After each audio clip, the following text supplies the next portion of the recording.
Thank you very much, everyone, for coming out today. My name is Sahil Patel. I am a licensed attorney in the state of Florida.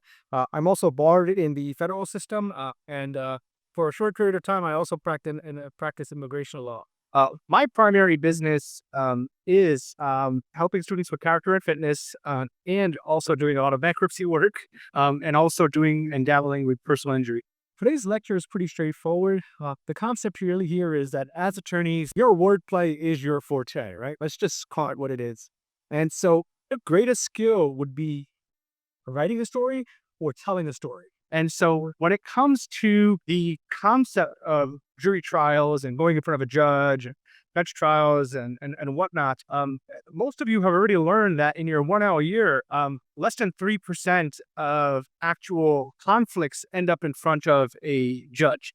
And then even a small percentage of that end up in front of a jury. So a majority of the time, when there is a conflict, a matter, a case, whatever you want to call it, most of the settlement, most of the discovery, most of the negotiations have already happened. And if you've done it right, you've already settled your case. And therefore, you don't even have to go in front of a judge or jury or whatever you want to call it. With that being said, today's main purpose or today's main lecture will be primarily focused around bankruptcy and what that entails. Now, I do want to say that, in my opinion, bankruptcy is by far the most important tool that a consumer has. It allows you to essentially start fresh financially. And a lot of people don't fully understand what that means. If you really understood what it means, you realize that it is a tool that protects the honest debtor. And there's an actual saying in the Middle District Courthouse in Orlando, when you walk to the 6th floor and you walk in and there's a big sign up there, and it literally says something along the lines of the honest debtor. And so my take on that is that if you're honest with the system is there to essentially protect you. And this is why so many wealthy individuals, politicians, businessmen, whatever you want to call it, have used bankruptcy as a tool. Today's focus is going to be primarily along the lines of a Chapter 7 bankruptcy and a Chapter 13 bankruptcy. And so let's just get into it. So what is a Chapter 7 bankruptcy? In my opinion, a Chapter 7 bankruptcy is Jesus take the wheel. And what that means is that I, as a consumer, cannot pay my debts, and therefore I need the government to help me out. And essentially, I don't want to use the term bailout, but the reality of it is that we are allowing the government to help us eliminate a bunch of that debt. And so as long as we're honest with that system, the system helps us out.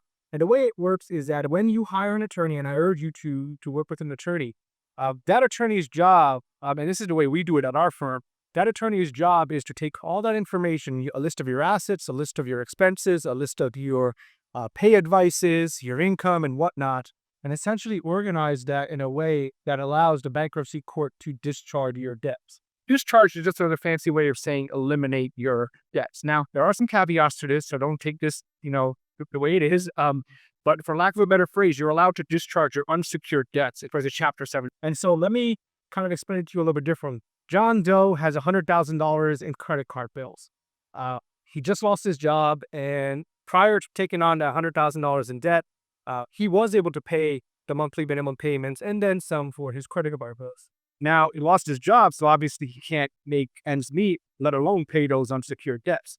So what does John Doe do? John Doe goes ahead and files a Chapter 7 bankruptcy. If his attorney has categorized everything, and I don't want to say correctly, but I do want to say in an organized manner, and John Doe was honest with the system, aka the attorney, then that petition is essentially flawless. And what that means is that the attorney files that bankruptcy petition. The court will then decide and go through a process. Now, that process is very straightforward. That process is, we're going to look at your assets, we're going to look at your unsecured debts, we're going to look at your income to make sure that you qualify for the Chapter 7 bankruptcy. And if you do, then you'll be discharged in terms of your debts. Now, your attorney could explain this to you way better than I can. Obviously, I'm not your attorney. I'm just a random weirdo on the internet. And if you are in Florida and you do want to chat, I do urge you to contact my office. It's sahilvijay.com. Telephone number is 407-205-8996. And then so kind of just explain that a little bit differently. If you've got a bunch of unsecured debt and you cannot pay your unsecured debt, if you qualify, you could file a Chapter 7 bankruptcy and discharge a bunch of that unsecured debt. Allows you to start fresh. Now, what a lot of people don't realize is that when you do file a bankruptcy, yes, bankruptcy hurts your credit for the next 7 years. However, you have to understand that most debt that you have after you file a bankruptcy is essentially guaranteed. which means that banks are very happy to give you credit after involved vendors. So the theory behind bankruptcy is very straightforward. You're honest with the system is there to help you out. So as long as you've presented all of your assets, expenses, and income to your attorney, that attorney's job and their office's job is to take all that information, put it into a bankruptcy petition, and then file that bankruptcy. Once the bankruptcy is filed, you will be required to attend what's called a 341 meeting. Back in the day, 341 meetings were where creditors could come and inspect the debtor, a person filed into bankruptcy. However, that has changed dramatically over the last 10, 15 years. And now creditors are no longer showing up to these 341 meetings in most cases, and you are then inspected by the trustee's office. Now, the trustee's office is going to ask you a variety of questions. Usually the questions are yes and no. You are required to attend a meeting. And most of the questions will be along the lines of, did you sign your bankruptcy documents? Did you understand the bankruptcy documents? Did you go over those bankruptcy documents with your attorney? Did you want to make any changes? Did you file your taxes? Did you win the lottery? A lot of these questions are very straightforward and simple. Think of this like a conversation. It's nothing to be afraid of. Now, assuming that everything has been done correct to this point, and there isn't any hidden assets or hidden income information, your bankruptcy petition goes past the 341 stage, and now it's a waiting date. Assuming that everything has been done perfectly fine, you're looking at about 4 months after the 341 meeting to get your documents in terms of discharge. Now, discharge is the big bad, magic word here. That allows you to move forward with your life. Now, I want to rephrase that a little bit. When you file the bankruptcy, you're officially bankrupt. There is a process, a paper pushing process that happens after that. Now, after the 341 meeting, you have to wait a certain period of time to make sure that the trustee's office has crossed their T's and dotted their I's and the court doesn't have any additional questions. And if all that has been done correctly, a few months later, you'll get your discharge documents and then you can move forward. I know I've said that a little differently, 2 different ways. Now, I want you to understand why I said that. Discharge is what most people think is a period of starting over. But in reality, when you file the bankruptcy, you'll be surprised how often you start getting credit card offers days after filing your bankruptcy petition. And the reason for that really is because creditors are smart. They know that you can't file bankruptcy again for a number of years. And so they are happy to give you credit after you file bankruptcy. My suggestion is always straightforward and simple. Be very careful. All right. How long does the credit recovery process take? So I get this question a lot. If you file a bankruptcy on January 1st, your credit will tank by about $250. If you're already in the 500s, you really can't go much worse than that. You could probably drop down to the 400s, but you really can't go lower than that. Now, after that, your credit does increase dramatically. And again, that's because you've already pulled the Band-Aid off. And so what I'm trying to say here is that the recovery process, in my opinion, is about a year and a half. I have clients who will file a bankruptcy in January, and by June or July, they're already getting new cars. And by November or December, I'm getting invited to household parties. So that tells you that it's very, very common for folks to file bankruptcy and recover their credit very, very quickly. All right, Chapter 7 bankruptcy and can I keep my house? A very interesting question. The theory behind this is that in the state of Florida, we have something called homestead exemption. And what that means is that when you file a bankruptcy, if you have a primary residence and the primary residence is located on 160 acres or less and is one single dwelling, and obviously you would live there, you could protect that in a Chapter 7 bankruptcy. What that means is that, I'm going to say this differently. As long as you want to keep it, you just keep paying for it. And so the mortgage doesn't go away. I mean, that's not, it's not going to get a free house. But the reality of it is that if you live in that house and it's qualified as your primary residence, and there's some little carve-outs for that, then you just keep paying for it and you get to keep it. Now, in my opinion, that's a pretty darn good option there, right? This is one of the reasons why so many wealthy invest heavily in their homes in Florida. Now, think about it. You can have $1 million home. It's your primary residence. You can have $1 million in unsecured creditors who are chasing you. And if you qualify and you file a Chapter 7 bankruptcy, well, your house is still protected. Think about that. That is an incredible tool that we have in the state of Florida.